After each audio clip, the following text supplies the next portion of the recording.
All right, good afternoon. We'll start public safety meeting for Thursday, September 5th, 2024. We'll start with the Pledge of Allegiance. I pledge allegiance to the flag of the United States of America and to the republic for which it stands, one nation, under God, indivisible, with liberty and justice for all. All right, thank you for attending today's public safety meeting. We'll start off with any agenda additions or changes. One addition under miscellaneous for Prosecutor Lloyd for a resolution for Reagan K-9. Okay, we'll add that to miscellaneous. All right, any other addition changes? All right, I'll move the amended agenda. moved, support by Commissioner Drosha. There we go. All right, so all those in favor? Agenda, aye. Opposed? Okay, added, and agenda approved. Approval of minutes. I'll move them. Moved Commissioner Drosha, support by Commissioner Haskell. All those in favor? Aye. Opposed? Okay, minutes are approved.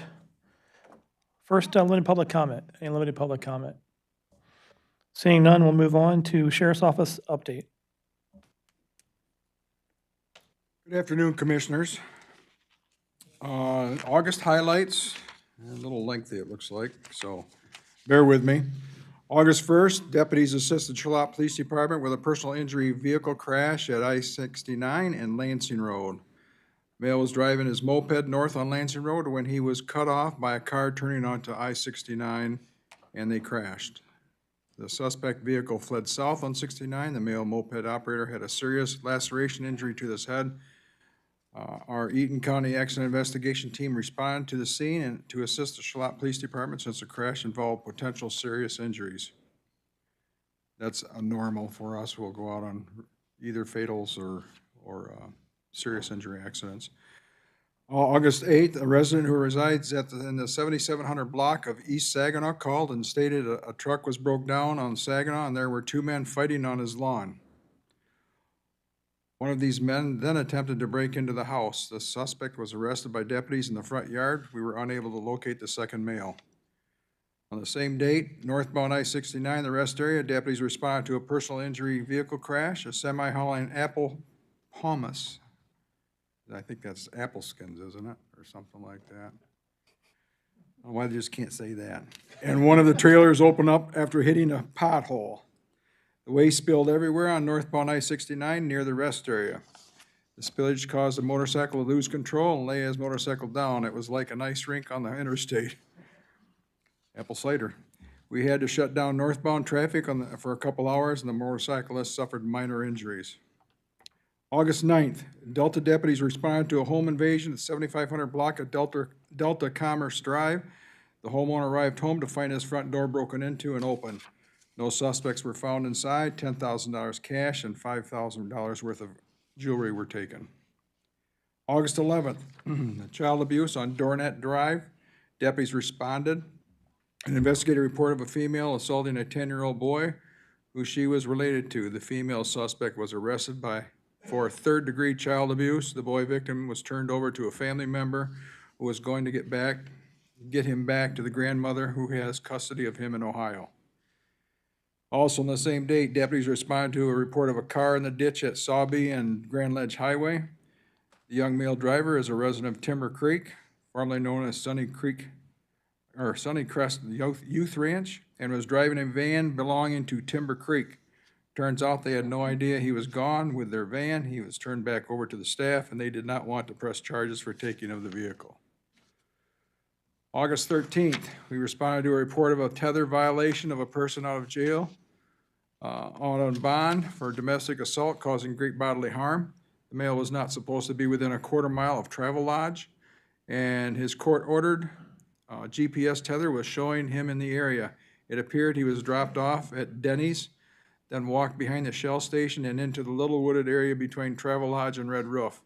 We set a perimeter around the woods, sent up the drone for a visual assistance, brought a K-9 team there, and went into the woods to arrest him. He did not give us any issues and was at a little homeless camp in the woods. Those are popping up all over the place, it seems like. He was lodged in our jail for the bond violation. August 15th, UTA and RNO We were dispatched to a vehicle crash in Delta Township on Elmwood south of Ivan, where 4 subjects had fled from the vehicle. It was a Hyundai that was stolen in Lansing. Our K-9 team tracked the suspects to Plumtree Apartments, where we saw the 4 suspects who then ran from us in the woods west of Mall Drive south. We tracked them in the woods and found 2 of them. Of the 4, Ingham County Youth Facility would not lodge them, so they were transported home on charges of resisting and obstructing. Our deputies were being sought. August 17th, we had a fatal vehicle crash. A male from Albion was driving his older model Corvette to a car show in Sunfield. I believe that's the farmer's market show. He ended up, lost control of it on North Clinton Trail at what appeared to be a high rate of speed and flipped it near the intersection of Vermontville Highway, taking out a couple poles. August 18th, fatal at MSP assisted. Deputies responded to assist MD malicious destruction on a personal injury crash in Vermontville and Irish. 2 cars collided head-on with 8 occupants involved. The driver of the westbound truck became impatient and decided to pass a semi-truck and a couple other cars in a no-passing zone. This truck hit a Volkswagen SUV head-on with a family of 4 inside, killing a young child and a father. The other young child and mother were transported and are in critical condition. Everyone in at the at-fault truck were transported and appeared to have critical injuries as well. The last note on that, it was a terrible scene. We've had dealings with this individual too, by the way, who caused the crash. Numerous dealings. August 20th, Delta Patrol deputies responded to retail fraud at Target. A big surprise. 5609 West Saginaw Highway, they called and stated a female had stolen multiple items. The suspect ran out of the store, and Deputy Graham stopped her while she was attempting to get in the car. Deputy Graham was able to get her keys from her and to stop her from leaving. While Deputy Graham was removing her from the vehicle, she hit him on the hand during the arrest. While on the way to jail, the female kicked out the partition in the patrol car. We are seeking additional felony charges for malicious destruction of police property. August 22nd, I had a larceny. Employees at Katz Auto Salvage, 5400 block of West Mount Hope, called and reported 2 male suspects were stealing parts and were now fleeing eastbound on a GMC Yukon. Deputies checked the area, found them coming out of the party store near Holmes and Waverly. Both subjects were arrested without incident. Some pills and stolen parts were found in the vehicle. August 24th, a female and a male met at the park at Ingham County so the male could have visitation and with their newborn son. While there, the male threatened to kill the female with a stolen handgun. They then left in separate vehicles, and the male chasing the female through Lansing and into Eaton County, westbound on Saginaw. They continued through the Kroger parking lot where the male rammed the female's vehicle. Both vehicles continued westbound on Saginaw. When the female saw our patrol vehicle at Saginaw Canal, she drove toward and around the patrol vehicles with the male attempting to follow. Both vehicles came to a stop and the parties were secured. The handgun was recovered and deputies tried to figure out what had happened. The Lansing Police Department was contacted to take the felonious assault that occurred in Ingham County. The male was arrested and lodged at Eaton County Jail for the felonious assault with his vehicle in the Kroger parking lot. Lansing Police will be seeking charges on the male for felonious assault and felon in possession of a stolen handgun. Last one for the month, that's to note, August 23rd, deputies responded to assist Charlotte Police Department with a crash on Cochran and Packard. This was dispatched as a motorcycle versus car crash, and the motorcycle was on fire. The motorcycle was eastbound crossing Cochran and failed to yield to a car traveling north on Cochran, and he got hit. Male driving the motorcycle had what EMS believes was a collapsed lung, so they rushed him to the hospital with critical condition. Charlotte Police Department requested the assistance of our accident investigation team. That's 2 accident investigation teams for that month for an assist. So, very busy month. Any questions for me, commissioners? Questions, Sheriff Craig? All right. Thank you for the report. You bet. All right, moving on next, looks like we have a resolution to approve the Maple Valley School Resource Officer Agreement. The next two, actually, Maple Valley and Vermontville Village, are the same contracts that we've had for several years. We just wanted to renew them. I just have one question on the Vermontville Village. Is there, I was reading that, time of patrol there, or is there certain time periods there with that? Okay, that's all right. At their request. At their request. Okay, gotcha. I was just trying to figure that out. All right, thank you. Any questions on those renewals? All right. Motion to move both of them, Commissioner Haskell, support Commissioner Drosha. Seeing no other questions, a question? Are we moving these two together or individually? We can do them together as fine with me if you're okay with that. Okay, so there's both support, motion by Commissioner Haskell for both of these, support. Did you have support on both of those, Commissioner Haskell, or Commissioner Drosha? All right, so seeing no other questions, all those in favor? Aye. Aye. Opposed? All right, motion carries for both of those. Thank you. All right, next, thank you. Next, Central Dispatch update. Good afternoon. Dispatch remodel is finally done. Everyone is welcome to stop by and visit if you'd like. We can give you a tour. It is very nice in there. We have a few finishing touches, like some window coverings and stuff, so, but it is on the list and it's getting done. We are fully upstairs, and all the dispatchers seem to really like the new setup and the fresh, clean feel dispatch has now. Current project that's in progress is, this was a rollover from fiscal year 22-23. It was for our quiet lactation room and sleeping quarters remodel. It was an old locker room, and IT needed a extra office space downstairs, so we had that we were using as a bunk bedroom.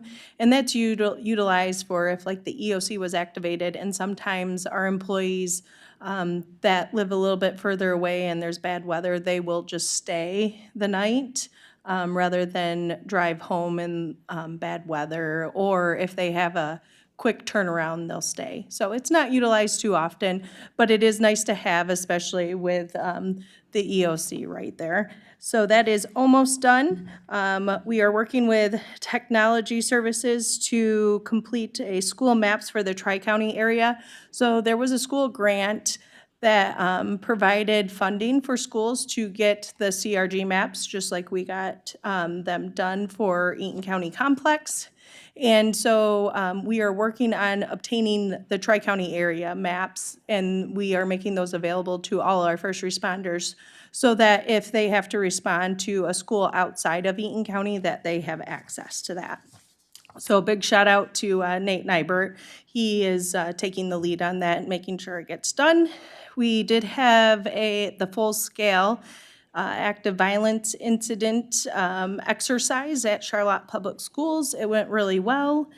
And we currently have an open hiring process for 2 telecommunicator vacancies. I am excited. We do have one that has prior experience that's relocating. So, and I do like that they seek out Eaton County when they are relocating.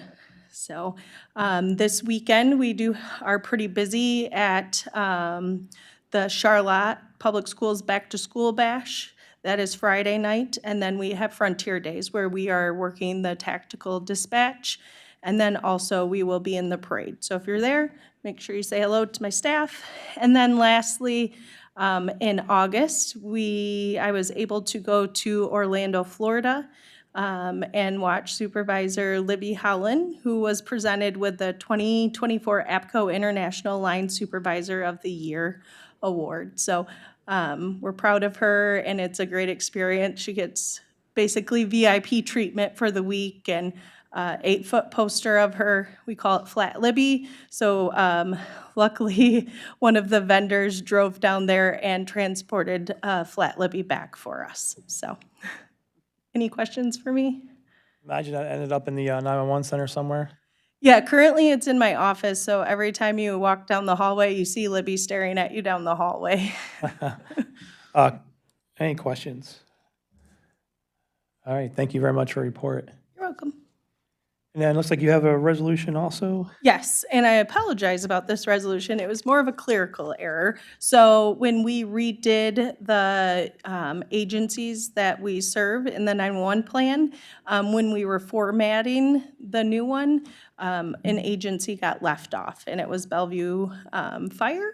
So I had 5 different people look at this amendment to make sure that they were all there and we counted. So hopefully we don't have to do this again, but it was just simply a clerical error that Bellevue Fire was left off the last plan. So I just need another resolution to get that sent to the state. Okay. Any questions for Kelly on that? All right, I'll move it. Support by Commissioner Drosha. All those in favor? Aye. Opposed? All right, resolution carries. Thank you so much. Thank you. All right, moving on next, the emergency management update. Yep, good afternoon, everyone. Planning and training, heavy month on our end with another little wrinkle thrown in, which I'll talk about the deployment opportunity that I had here shortly. So one thing to report, really proud of, Mitchell Carlson, who's been interning with us for the last few months since early May. Really going to kind of finish out through the end of the fiscal year with us on a couple closeout projects, but he is going to segue right into working for Michigan State University Emergency Management, which is pretty cool.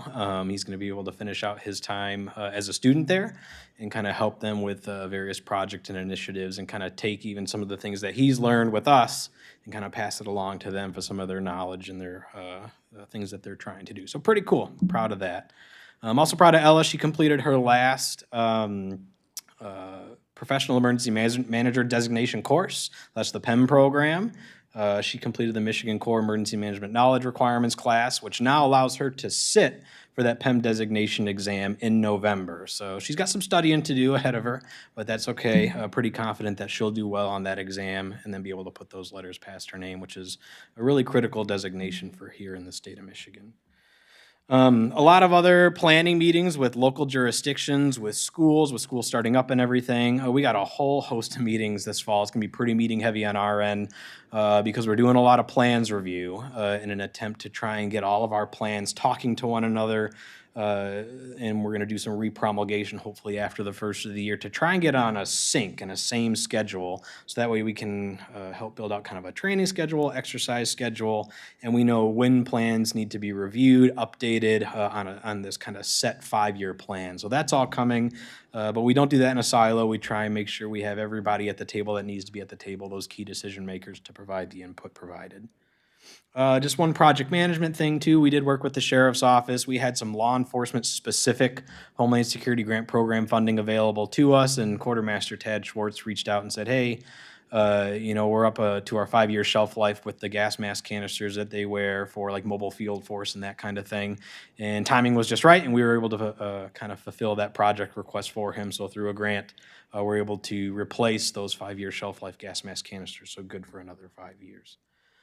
The deployment. So there's a piece on the deployment in there, and it's also a part of the cover page. So South Carolina put in a request through the Emergency Management Assistance Compact. So EMAC is what it's called for short. All 50 states and all the United States territories have signed on to EMAC. So the simplest form that I can give you, EMAC is like the eBay for governments, though, in terms of disasters. So if a state needs help, they can go into this system and say, hey, we need help. This is exactly what we're looking for in terms of qualifications, certifications, and credentials. And they were asking for what's called a Type 1 Swift Water team. So basically help to come and assist with Hurricane Debbie that was projected to give them 22 inches of water. Well, I possess some unique qualifications, and I am a Michigan Task Force 1 member, but I kind of assist on the administrative side. I get to sit in the office while the teams go out in the 104 heat index weather and do the rescues and everything, but I have a lot of organizational skills training, and they asked if I was available and ready to go in less than 24 hours. So that triggered a call to Connie saying, hey, this is what's being asked, all reimbursable to the county. And I was on the road with the task force the next day. It was an 11-day mission that got shortened to about 7.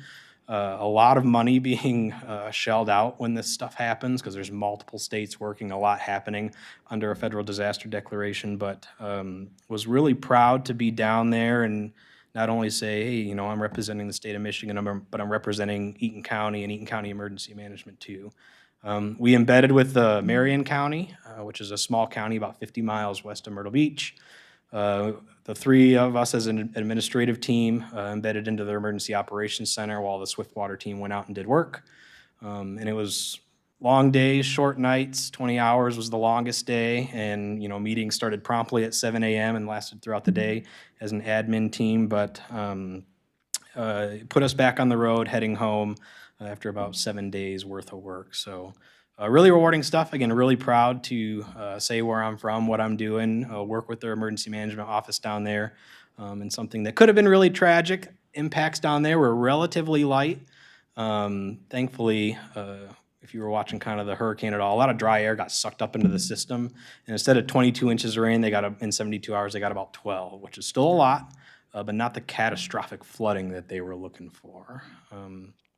The other thing I've kind of been telling people, like, you know, all this stuff is starting to happen, not only here in Michigan, around the country too, but, you know, I'm getting to a point where it's like I'm not seeing places anymore when stuff happens. I'm starting to see faces, which is pretty cool, just through relationship development. And not only am I proud to be able to go and help those people, the reciprocation that I get, you know, if something were ever to go crazy here, I know that there's people that I can lean on. So that's very, very refreshing, and I'm pretty excited to see kind of where the future takes us in terms of continuing to develop those relationships, which is one of the tenets that we deal with here in emergency management. It's all about relationships. So happy to talk more about that, but that's just a really quick overview, and thank you, Connie, for the support. And the county has already been reimbursed, to my surprise, based off of the deployment. So that was cool. Well, and I appreciate you signing the agreement to stay at least 10 years with us, so that was, appreciate that. Sure.